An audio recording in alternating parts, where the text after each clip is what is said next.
Bonjour à tous, aujourd'hui on va s'attaquer à un sujet un peu paradoxal, mais absolument essentiel. Comment un marché public, qui a l'air parfait, qui coche toutes les cases légales, peut en fait se révéler être un véritable gouffre financier? C'est une défaite cachée, silencieuse, qui arrive bien plus souvent qu'on ne le pense. Voilà, tout est dit dans cette phrase.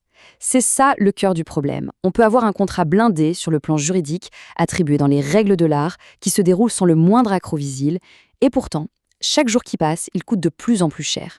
Et le pire, c'est que souvent personne ne s'en rend compte. Pas d'alerte, pas de voyant rouge, rien. Alors, pour décortiquer ce phénomène, on va suivre un plan en 4 temps. D'abord, on va voir à quoi ressemble ce fameux contrat légalement parfait. Ensuite, on plongera dans le piège qu'il cache, la dépendance. Puis, on verra comment faire un diagnostic rapide en seulement 3 questions. Et enfin, bien sûr, comment on peut reprendre la main et piloter la performance économique. Allez, c'est parti. Commençons par le début, la situation de départ. Tout semble absolument parfait. Le marché public a été lancé, les offres analysées, le prestataire choisi. Sur le papier, tout est sous contrôle. C'est l'image d'Épinal du bon gestionnaire. Et quels sont les signes de ce calme, qui est en fait trompeur? Eh bien, il n'y a aucun contentieux, les services juridiques ne lancent aucune alerte, la procédure a été respectée à la lettre, le choix est justifié, argumenté, bref, tout le monde se félicite. Et c'est justement ça le danger. Cette absence totale de signaux négatifs nous endort. Mais si on regarde sous la surface, voilà ce qui se passe, très lentement. Le premier mois, tout roule.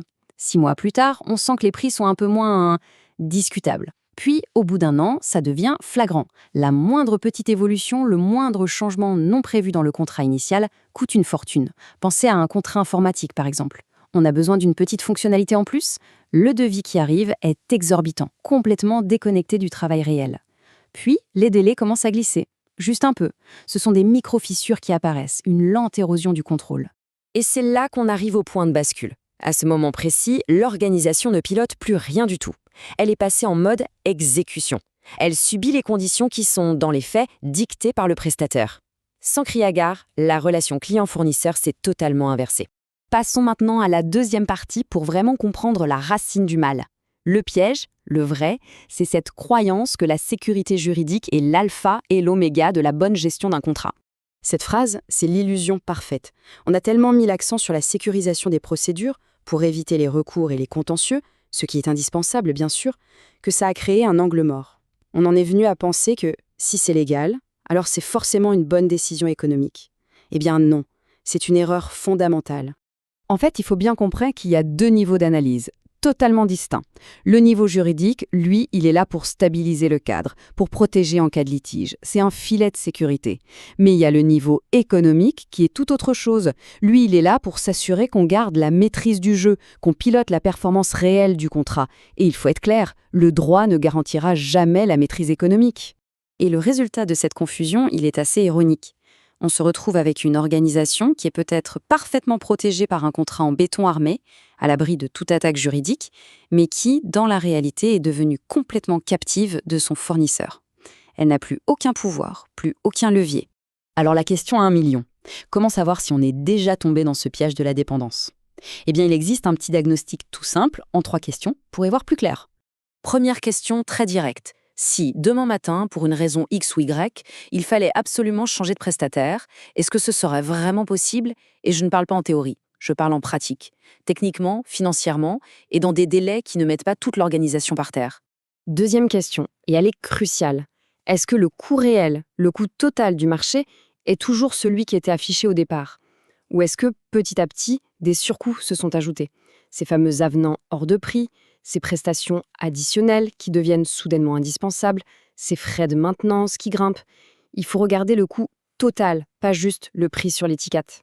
Et enfin, troisième et dernière question, est-ce qu'il reste un vrai levier de négociation? Pas juste la possibilité de gratter 2% sur la marge d'un avenant. Non, un vrai levier. Sur les délais, sur la qualité, sur les conditions. Ou est-ce que finalement, toute discussion se résume à c'est à prendre ou à laisser? Le diagnostic est sans appel. Si la réponse honnête à ces 3 questions est non, alors il faut se rendre à l'évidence, on ne gère plus un marché, on gère une dépendance. Légalement, tout est carré, mais économiquement, on a perdu la main.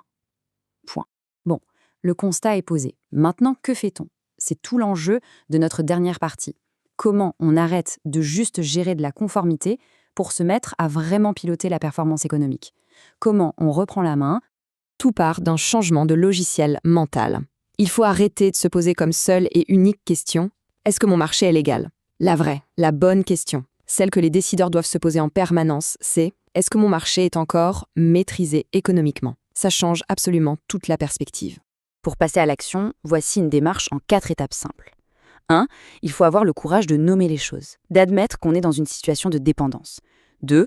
Il faut mesurer son coût réel, objectivement, avec tous les frais cachés. 3. Identifier ce qui reste comme marge de manœuvre, même si elles sont faibles.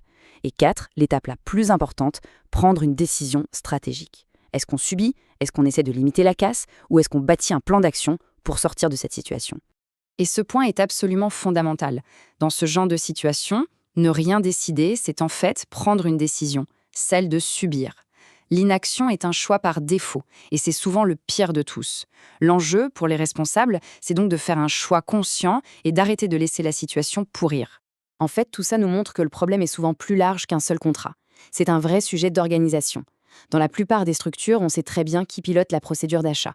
On sait qui pilote la conformité juridique. Mais la vraie question, c'est, une fois que le contrat est signé, qui est officiellement en charge de sa performance économique? Qui suit son coût total sur la durée? Et on va terminer là-dessus parce que c'est la question de fond. Qui, dans une organisation, porte la casquette de responsable de la performance économique des contrats? Pas de leur légalité, non, de leur rentabilité, de leur efficacité économique. Car si la réponse est personne ou tout le monde est personne à la fois, alors il ne faut pas s'étonner de voir ces défaites cachées se multiplier. C'est une réflexion qui me semble essentielle pour tout décideur.